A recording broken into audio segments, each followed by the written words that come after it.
सिर्फ सच। नमस्कार, the Trikal media में आपका स्वागत है। आपके साथ मैं हूं विकी तिवारी। इस वक्त की सबसे बड़ी खबर आ रही है पिछले दिनों हुई निजी स्कूलों की फीस वृद्धि और फर्जी ISBN नंबर को लेकर खबर की तरफ से। जी हां, जबलपुर में हुई निजी स्कूलों और प्रकाशकों पर कार्रवाई की चर्चाएं चौतरफा रही। आम नागरिकों से लेकर अभिभावकों तक ने जबलपुर कलेक्टर की दिल खोलकर तारीफें की।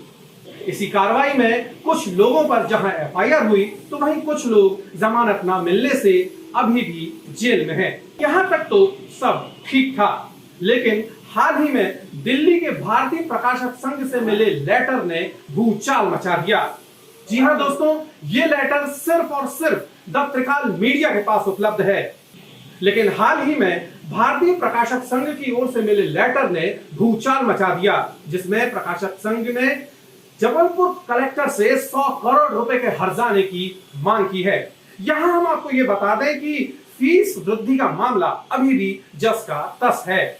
आइए इस बारे में और विस्तार से चर्चा करेंगे। विस्तार से जानते हैं जबलपुर शहर के वरिष्ठ पत्रकार और द त्रिकाल मीडिया के मैनेजिंग डायरेक्टर श्री रविंद्र दुबे जी से। नमस्कार, त्रिकाल में आपका स्वागत है। आज हम बात करेंगे स्कूलों पर हुई कार्रवाई को लेकर। क्या कलेक्टर ने स्कूलों पर गलत कार्रवाई की? क्या कलेक्टर ने पुस्तक प्रकाशकों पर या पुस्तक सेलर्स पर गलत कार्रवाई की? इसको लेकर अब नया बवाल खड़ा हो गया।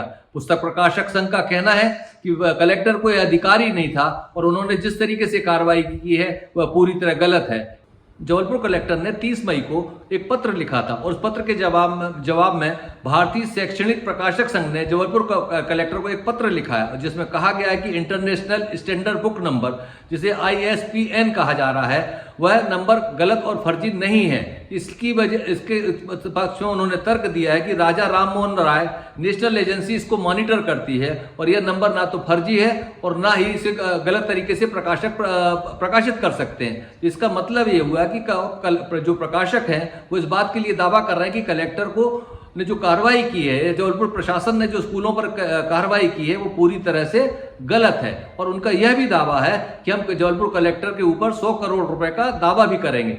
यह अब हम नहीं कह रहे हैं, ये जो पुस्तक प्रकाशक संघ है उसके सोर्स कह रहे हैं। देखिए, जो पत्र आया है उस पत्र की भाषा को समझिए। उस भाषा में जो उन्होंने लिखा है उसमें बोला है कि ISBN का ऑनलाइन पोर्टल अप्रैल 2016 में चालू हुआ और 2016 से इसका रिकॉर्ड ऑनलाइन मौजूद है। इससे पहले ये जो पोर्टल जब नहीं था तो ये जो नंबर दिए जाते थे वो मैनुअली हैं और जो मैनुअल नंबर जो इशू किए गए हैं वो पूरी तरीके से वैध है। दरअसल ISBN अथॉरिटी निम्नानुसार नंबर आवंटित करता है और उस नंबरों को प्रकाशित करना जो प्रकाशक है उसका अनिवार्य है। लेकिन इसका मतलब ये नहीं हुआ, तो उनका दावा है कि किताबों पर अंकित ISBN नंबरों को लेकर बड़ी गलतफहमी है कि वे क्वालिटी और कीमत के लिए अधिकृत हैं। अगर पोर्टल पर दिखे तो वे फर्जी और डुप्लीकेट हैं, यदि वो पोर्टल पर ना दिखे तो डुप्लीकेट और फर्जी हैं। जबकि सच तो यह है कि ये ISBN नंबर सिर्फ पहचान के लिए है, सूची बनाने के लिए है, सहेजने के लिए। इसके अलावा ये ISBN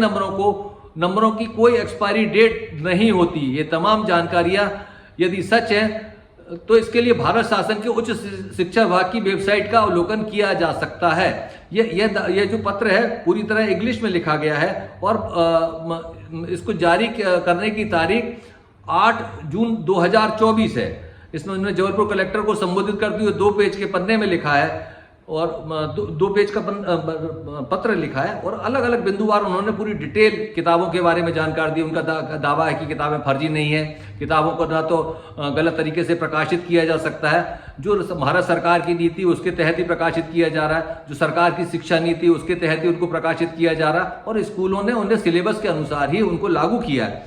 और ये पत्र जारी करने वाले Gopal Sharma, general secretary the federation of educational publishers in India, 10/10/39 industrial area, Karkardooma, Delhi, ये करकडोमा दिल्ली का इनका ऑफिस है और उस ऑफिस से ये पत्र जारी किया गया। अब देखिए इस संगठन के बारे में हम बताते हैं कि संगठन की महत्ता कितनी है। ये कहा जा रहा है कि संगठन की महत्ता ऐसी जैसे वकीलों के बारे में कहा जाता है कि उनका बार एसोसिएशन है, चार्टर्ड अकाउंटेंट के बारे में चार्टर्ड एसोसिएशन है, उसी तरीके से पब्लिशर्स के बारे में जो भी जानकारियां हैं उसको अधिकृत या किताब को जो पब्लिशर्स करते हैं उसको कंट्रोल अथॉरिटी करने वाली है वो शैक्षणिक संगठन है। तो इस फेडरेशन ने पत्र जारी कर कहा है कि कलेक्टर ने जो कार्रवाई की है उस कलेक्टर को ये अधिकारी नहीं था, वो ISBN नंबर फर्जी नहीं है, पूरी तरीके से किताबें सही हैं। अब देखिए पत्र तो आ गया, कलेक्टर के पास आया, लेकिन FIR हो गई है। FIR के बाद मामला कहाँ चला गया? कोर्ट में चला गया। तो अब ये पत्र को लेकर तमाम वकील या कानूनी पहलू दावे कर रहे हैं कि अब वो जाकर कोर्ट में बात कहेंगे कि ये FIR को क्वेश किया जाए। देखिए इससे पहले भी जब ये सारे पब्लिशर्स को अरेस्ट किया गया था और उनसे पूछताछ की जा रही थी, कोई रिमांड पर था, कोई कहीं था, जब उनको जेल नहीं भेजा गया था तो तमाम स्कूलों की ओर से बड़े बड़े दिग्गज वकीलों ने एक याचिका लगाई और उस याचिका में मध्य प्रदेश हाईकोर्ट के सामने आवेदन दिया गया कि जिस तरीके से धारा 409 लगाई गई है जिसमें आजीवन कारावास या 10 साल तक की सजा का प्रावधान है, जिसकी वजह से जो स्कूल के प्रिंसिपल हैं, मैनेजमेंट के पदाधिकारी हैं या तमाम जो लोग को गिरफ्तार किया गया, 21 लोगों को गिरफ्तार किया गया, 11 स्कूल के 21 लोगों को गिरफ्तार किया गया, उन सबको जेल जाना पड़ेगा। और अति जल्दबाजी में वो याचिका लगाई गई। हाईकोर्ट ने उसको सुना और उन्होंने बोला था ये प्रीमेच्योर है, इस याचिका को बहुत ही जल्दबाजी है इस पर कोई भी निर्णय लेना, पहले इस बात को लेकर जांच हो जाने दीजिए, जांच की रिपोर्ट आने दीजिए, जांच रोकने का अधिकार कोर्ट को नहीं है, तमाम बिंदु उसके सामने आ जाने दीजिए, तब फिर इस पर विचार करेंगे। और उन्होंने 4 हफ्ते का समय दिया था। इसका मतलब है अब याचिका को लेकर तमाम पहलू जो याचिका में जो बिंदु उठाए गए हैं, ये नंबर को लेकर, फर्जी किताबों को लेकर या प्रकाशकों के द्वारा गलत तरीके से अलग अलग एक ही तरीके की किताब, एक ही राइटर की किताब 2 नाम से जारी करने के जो मुद्दे हैं वो तमाम कोर्ट में अपने रखे जाएंगे, कोर्ट के सामने अपनी दलील दी जाएंगी, प्रशासन अपनी दलील देगा, एडवोकेट जनरल ऑफिस अपनी दलील देगा और जो प्रकाशक हैं, मुद्रक हैं, स्कूल हैं और ये तमाम मैनेजमेंट कमेटियां हैं, उनके जाने माने वकील, बड़े दिग्गज वकीलों ने उस दिन तर्क दिया था, लगभग 1 घंटे बहस चली थी, उसके बाद कोर्ट ने 4 हफ्ते का समय दे दिया था। तो 4 हफ्ते बाद इन सब बातों को लेकर फिर से बहस होगी और संभवतः तमाम स्कूल प्रकाशक संघ जो जितने पब्लिशर्स हैं, यदि पब्लिशर्स ये कह रहे हैं कि किताब गलत नहीं है या अवैध नहीं है, इसका मतलब है कि तो जो किताब है वो लोकल स्तर पर नहीं छपी, जो बुक सेलर है उसने इसको प्रकाशकों के द्वारा जारी की किताब को बेचा है, और यदि प्रकाशक के द्वारा जारी हुई किताब को बेचा तो उन्होंने भारत सरकार के द्वारा जारी हुई सिलेबस और मध्य प्रदेश सरकार द्वारा मान्य जो कोर्स है या जो नियम है उसके तहत इन किताबों को बेचा। अब देखिए कानूनी पहलुओं में ये पूरा मामला उलझता हुआ दिख रहा है और इसका मतलब ये हुआ कि आने वाले कुछ दिनों में कार्रवाई थोड़ा ठंडी पड़ जाएगी।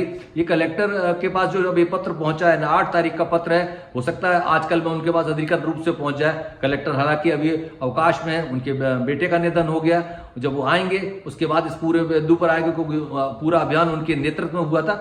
अब इस लड़ाई को कानूनी रूप से अदालतों में लड़ा जाएगा, तो जो लोग जेल में हैं उनके लिए थोड़ा सा राहत भरी खबर है कि हो सकता है कि उनको जमानतें मिल जाए, और जो लोग बाहर हैं या फरार हैं, जो अंडरग्राउंड हैं, जो स्कूल के मालिक हैं, संचालक हैं, प्रशासक हैं, वो तमाम लोग इस बात को लेकर अब आशान्वित हो गए कि उन्हें शायद अग्रिम जमानत मिल जाए, या यह भी हो सकता है कि वो मध्य प्रदेश हाईकोर्ट से FIR रद्द कराने में सफल हो जाए। तो ये मध्य प्रदेश के लिए सबसे बड़ी खबर ये है कि जबलपुर में जिस तरीके से स्कूलों की तानाशाही, या जिसे हम लूट कह रहे थे, या जिसे फीस वृद्धि का मामला कह रहे थे, या गलत किताबों में गलत रेट प्रकाशक महंगी किताबें बेचने की बात कर रहे थे, उन सब की कार्रवाई पर प्रश्न चिन्ह खड़ा हो गया। और ये प्रश्न चिन्ह खड़ा किया है पुस्तक प्रकाशक संघ के अंतरराष्ट्रीय स्तर के एक संगठन है, उसने सवाल खड़े किए और कलेक्टर की कार्रवाई को गलत बताया। वह यह भी दावा कर रहा है कि हम कलेक्टर की कार्रवाई को कोर्ट से FIR को निरस्त कराएंगे और उन पर 100 करोड़ रुपए का दावा कराएंगे, दावा को ठोकेंगे। तो आने वाले समय में ये पूरी लड़ाई कानूनी पहलू पर लड़ी जाएगी, कोर्ट में तमाम बिंदुओं पर लड़ी जाएगी।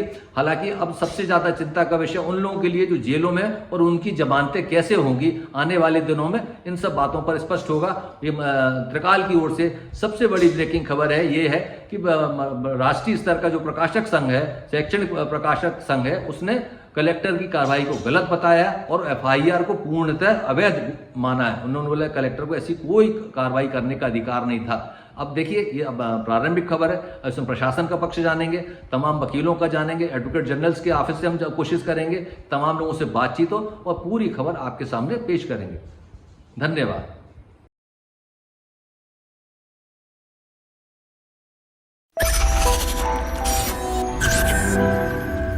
सिर्फ सच।